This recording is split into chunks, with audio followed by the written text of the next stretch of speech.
Hello students, this is Rajneesh Ayya. Welcome to Pathshala maths की।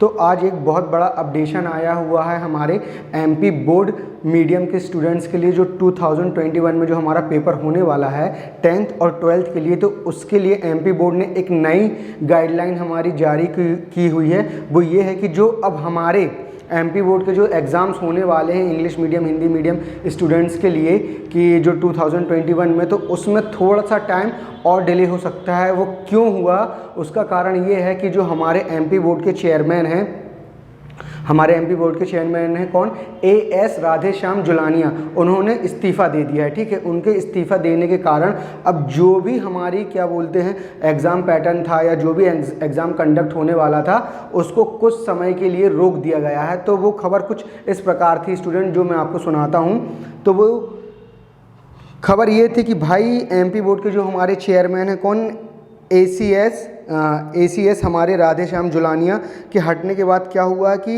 Board व्यवस्थाएं बेपटरी होने लगी हैं। बोर्ड की सोमवार को होने वाली साधारण सभा की बैठक स्थगित कर दी गई है। इस बैठक में 10वीं व 12वीं के छात्रों के परीक्षा पैटर्न, सिलेबस आदि की मंजूरी दी जानी थी। अब छात्रों को सिलेबस के सही पैटर्न के लिए इंतज़ार करना होगा। इस सब के चलते परीक्षाएं आगे बढ़ने के आसार बढ़ गए हैं। एमपी बोर्ड की 10वीं 12वीं की परीक्षाएं 30 अप्रैल से शुरू होना है, लेकिन अभी तक कार्यक्रम शुरू नहीं हुआ है।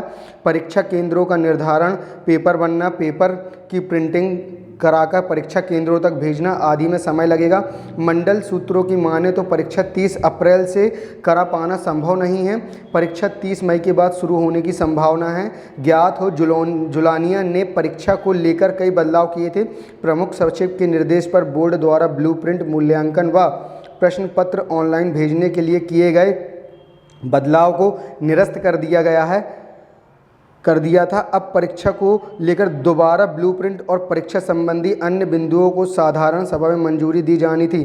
सोमवार को दोपहर जुलानिया बोर्ड से रिलीव होंगे और इसके बाद प्रमुख सचिव रश्मि समी बोर्ड के अध्यक्ष पद का पदभार ग्रहण करेंगी। इसके बाद साधारण सभा की बैठक की तिथि तय होगी। तो मतलब ये क्या हुआ कि भाई 10वीं और 12वीं की परीक्षाओं की डेट क्या होगी। अब जो एग्ज़ाम जो 30 अप्रैल से होने थे वो शायद 1 महीने तक डिले हो जाएं। ये 30 मई के बाद एग्ज़ाम हमारे चालू होना प्रारंभ हो, क्योंकि जो हमारे चेयरमैन थे एमपी बोर्ड के, कौन थे, हमारे जुलानिया जी, उन्होंने इस्तीफ़ा दे दिया। जो नई एमपी बोर्ड के चेयरमैन बनेंगी रश्मि समी, अब वो इसका कार्यभार संभालेंगी। तो जो हमारे जुलानिया जी थे उन्होंने क्या किया था कि भाई ब्लूप्रिंट में कैसी क्या चीज़ें थी, हमारा क्वेश्चन पेपर क्या था, वो सारे उस सभा में संबोधित करने वाले थे कि इस तरीके से ये सारी चीज़ें प्रोसेस में होंगी। लेकिन क्या हुआ कि उन्होंने इस्तीफ़ा दे दिया और सोमवार को उन्होंने रिलीव ले लिया है। तो जिसके कारण ये सारी प्रोसेस रुक गई है और बहुत सारा काम था, जैसे कि सेंटर निर्धारण करने थे कि कौन सा सेंटर कहाँ होगा, पेपर की प्रिंटिंग होनी थी, पेपर बनना था। तो जो ये सारे काम अभी रुक गए हैं कुछ समय के लिए। तो ऐसा हो सकता है कि अब आपके जो एग्ज़ाम की डेट हो वो 30 अप्रैल की जगह 30 मई तक कुछ आए। आपका जो टाइम टेबल आए आपके एमपी बोर्ड के स्टूडेंट जो हिंदी मीडियम के हों चाहे वो इंग्लिश मीडियम के हों।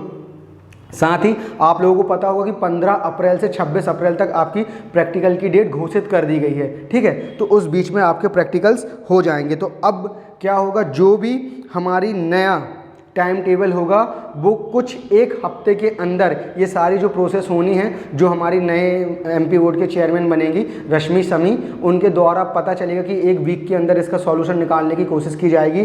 तो स्टूडेंट्स, अब आप सोच सकते हैं कि एमपी बोर्ड की अभी जो गाइडलाइन आई थी कि जो प्रीवियस में पहले क्या बोला था कि नया पैटर्न बना दिया था एग्ज़ाम का, उसको इन्होंने कैंसिल कर दिया था। कैंसिल करने के बाद फिर से प्रीवियस पैटर्न पे ही रखा था जो 2020 में हुआ था हमारा। ठीक है, लेकिन फिर से स्थगित करके उसको नया कि भाई जैसा हमारा चल रहा था वैसे ही चलते हैं। लेकिन जुलानिया जी ने क्या किया, इसमें इस्तीफ़ा दे दिया। तो एक नया टर्न आ गया है। तो देखते हैं कि 1 वीक के अंदर इसका सॉल्यूशन लाने के लिए बोला गया है। तो आई होप कि कुछ अच्छा डिसीजन आए और जो बच्चों की अभी तैयारी कम चल रही थी वो थोड़ा सा और तैयारी कर लें, क्योंकि पेपर आगे बढ़ने के चांसेस तो हैं, जो ये खबर अभी तक माध्यमिक शिक्षा मंडल ने दी है एमपी बोर्ड के लिए। ठीक है, तो आपको किसी भी प्रकार का कोई भी डाउट हो स्टूडेंट, तो आप कमेंट बॉक्स में जाके कमेंट कर सकते हैं। किसी भी प्रकार का डाउट मुझसे पूछ सकते हैं अपनी एमपी बोर्ड से रिलेटेड कि कब एग्ज़ाम होना है, कब नहीं होना है, मतलब कि जो भी जो भी इन्फॉर्मेशन मुझे मिलेगी एमपी बोर्ड से रिलेटेड, मैं वो जल्दी से जल्दी आप लोगों को देने की कोशिश करूंगा